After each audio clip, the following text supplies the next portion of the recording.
18, donc question 1. Quel est le domaine de définition de la fonction f? Donc ici on a la courbe représentative d'une fonction f. Donc ça va de moins 5, les x vont de moins 5 jusqu'à 3. Donc question 1, on répond, le domaine de définition de f va de moins 5 jusqu'à 3. Ensuite, question 2, on vous demande de dresser le tableau de variation de f. Donc vu qu'on veut les variations, on écrit x. Ici, vu qu'on veut les variations, on écrit variation de f. Tac. Alors l'axe des x ne bouge pas, c'est toujours lui. Et on lit de gauche à droite. Et les intervalles se lisent ici. Donc sur l'intervalle, quand x va de moins 5 jusqu'à moins 3, donc les x de moins 5 jusqu'à moins 3, qu'est-ce qu'on peut dire? La fonction f est strictement croissante. Donc la fonction f est strictement croissante. Ensuite, de moins 3, quand les x vont de moins 3 jusqu'à moins 1, la fonction f est strictement décroissante. Donc pour x allant de moins 3 jusqu'à moins 1, la fonction f est strictement décroissante. Ensuite, pour x allant de moins 1 jusqu'à 1, la fonction f est strictement croissante. Et enfin, pour x allant de 1 jusqu'à 3, la fonction f est strictement décroissante.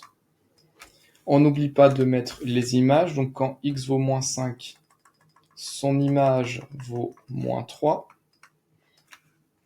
Quand x vaut moins 3, son image vaut 2. Quand x vaut moins 1, son image vaut moins 2. Quand x vaut 1, son image vaut 1. Et quand x vaut 3, son image vaut moins 1. Voici le tableau de variation de la fonction f. Ensuite, on vous demande de dresser le tableau de signe de la fonction f. Donc le tableau de signe, c'est dire pour quelle valeur de x, f de x est positive, pour quelle valeur de x, f de x est négative, et pour quelle valeur de x, f de x vaut 0. Donc c'est dire lorsqu'on a une image positive, négative ou nulle. Donc le tableau de signe. Hop, question 3. Donc je vais le faire ici. Donc on marque x. Là, on veut le signe de f de x. Tac.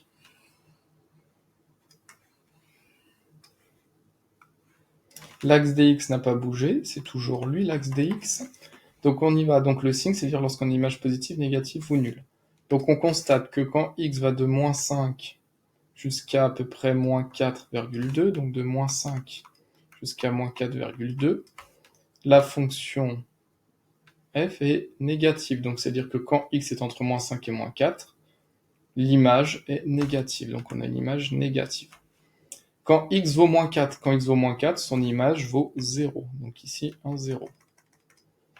Ensuite, quand x va de moins 4 jusqu'à moins 2,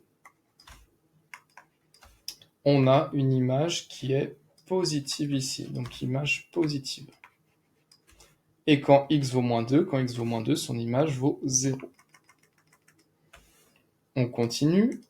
Quand x va de moins 2 jusqu'à aller à peu près 0,3, on a une image qui est négative, donc signe moins. Et quand x vaut 0,3, son image vaut 0. On poursuit, quand x va de 0,3 à peu près jusqu'à 2,2, on a une image qui est positive. Et quand x vaut 2,2, hop, l'image vaut 0. Et j'avais pas fait le tableau assez grand.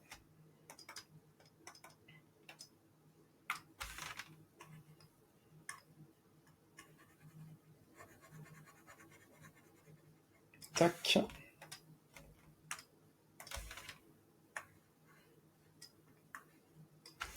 Et enfin, quand x va de 2,2 jusqu'à 3, on a une image qui est négative. Donc de 2,2 jusqu'à 3, j'ai une image négative.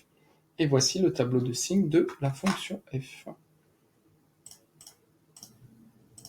Ensuite, question 4. Quelle est l'image de moins 1 par f? Donc l'image de moins 1, c'est f de moins 1. Donc on se met en abscisse moins 1, on monte jusqu'à la courbe représentative de la fonction f, et on lit son image sur l'axe des ordonnées qui vaut 1. Ensuite, on vous demande que vaut f de moins 2. Donc f de 2. f de 2, c'est l'image de 2 par la fonction f. Donc pour avoir l'image de 2, oula, j'ai répondu n'importe quoi à la question d'avant. On voulait l'image de moins 1. Donc l'image de moins 1, on se met en x égale moins 1. On descend jusqu'à la courbe représentative de f, et son image, je lis sur l'axe des ordonnées, c'est moins 2. Donc ça, c'était moins 2. Ensuite, que vaut f de 2? F de 2, c'est l'image de 2, donc on se met au point d'abscisse 2. On monte jusqu'à la courbe représentative de la fonction f, et on lit son image sur l'axe des ordonnées, ça vaut environ 0,3. On rappelle qu'une lecture graphique est très souvent imprécise. Question 6. Déterminer les antécédents de 1 par f. Donc si on veut les antécédents de 1. Les antécédents de 1, c'est-à-dire qu'à l'arrivée, donc l'arrivée on a obtenu 1, et nous on cherche pour quelle valeur de x on a une image qui vaut 1. Donc j'ai obtenu 1 à l'arrivée, je trace une droite horizontale, et on va regarder les antécédents de 1. Donc il y avait un antécédent ici, tac, un antécédent là, on regarde les points d'intersection avec la courbe, et un antécédent ici. Donc on constate pour quelle valeur de x on a une image qui vaut 1, donc c'est quand x vaut à peu près moins 3, donc on va faire une phrase, les antécédents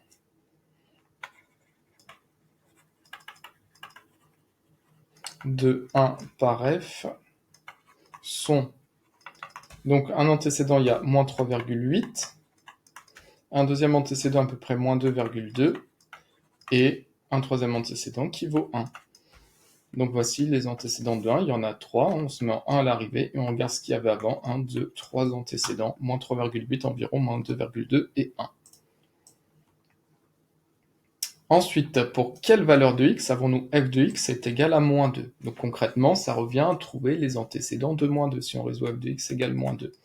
Donc les x sont ici, l'axe des x est là, donc pour quelle valeur de x f de x vaut moins 2? Et bien on trouve qu'il y en a, c'est pour x égale moins 1, quand x vaut moins 1, son image vaut moins 2, donc il y a pour x est égal à moins 1, car l'image de moins 1 vaut bien moins 2, et il y a aussi, pour environ x égale moins 4,7, donc il y a pour x égale 1, et pour x égale moins 4,7. En effet, quand x vaut moins 4,7, son image, tac tac tac, vaut moins 2. Donc pour x égale 1 et pour x égale 0,7, car f de moins 4,7 vaut moins 2. Donc en fait, ça revenait à trouver les antécédents de moins 2 par f. Ensuite, on vous pose la question, pour quelle valeur de x, donc l'axe est ici, pour quelle valeur de x, la fonction f de x, donc l'image de x par la fonction f de x, est-elle strictement supérieure à 1? Donc on veut trouver pour quelle valeur de x, l'image de x est-elle strictement supérieure à 1? Donc on va se mettre à 1 à l'arrivée, on va tracer une droite horizontale et on regarde pour quelle valeur de x on a une image qui est strictement supérieure à 1. On voit bien que, je sais pas, c'est si x vaut au moins 5, bah son image, hop, ça vaut moins 3, donc c'est pas strictement supérieur à 1. On constate, je sais pas, si on prend x égale moins 4, si x vaut moins 4, hop, son image vaut à peu près 0,2, on n'est pas strictement supérieur à 1. Donc pour quelle valeur de x on a une image qui est strictement supérieure à 1? Et ben on constate que c'est pour, hop, on regarde les points d'intersection ici, on constate que quand x est entre à peu près moins 3,8 et moins 2,8, quand x est dans cet intervalle-là, son image, par la fonction f, est bien strictement plus grande que 1.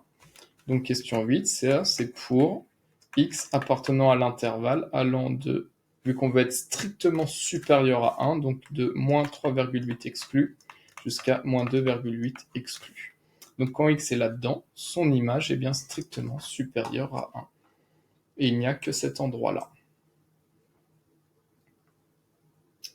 Ensuite, question 9.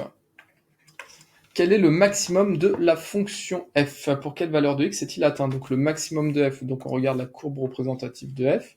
Quelle est la valeur la plus haute qu'elle atteint? Donc le maximum de f, hop, c'est 2. Donc on écrit le maximum de f vaut 2. Et il est atteint pour quelle valeur de x? Il est atteint en x égale moins 3. Il est atteint en x égale moins 3. Et ensuite, question 10, on vous demande quel est le minimum de la fonction f, pour quelle valeur de x est-il atteint, donc vous regardez la fonction f en jaune, donc la valeur minimale, attention, elle est ici, Donc le minimum que l'on atteint, c'est moins 3. Donc on écrit le minimum, question 10.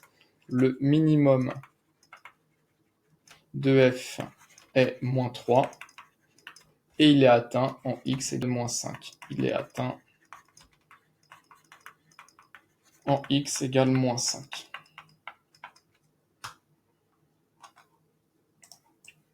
Et enfin, question 11, le point A d'abscisse 3 ordonnée moins 2, donc on va le placer. Donc A, l'abscisse vaut 3, et l'ordonnée vaut moins 2, donc hop, le point A est ici.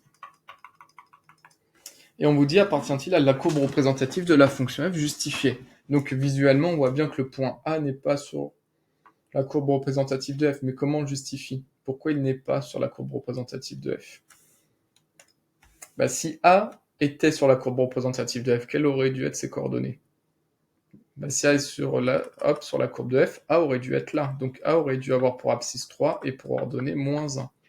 Donc on écrit question 11, A n'appartient pas à la courbe représentative de f, car, on constate bien que quand x vaut 3, son image, ça vaut moins 1, car l'image de 3 par la fonction f vaut moins 1. Quand x vaut 3, son image vaut moins 1.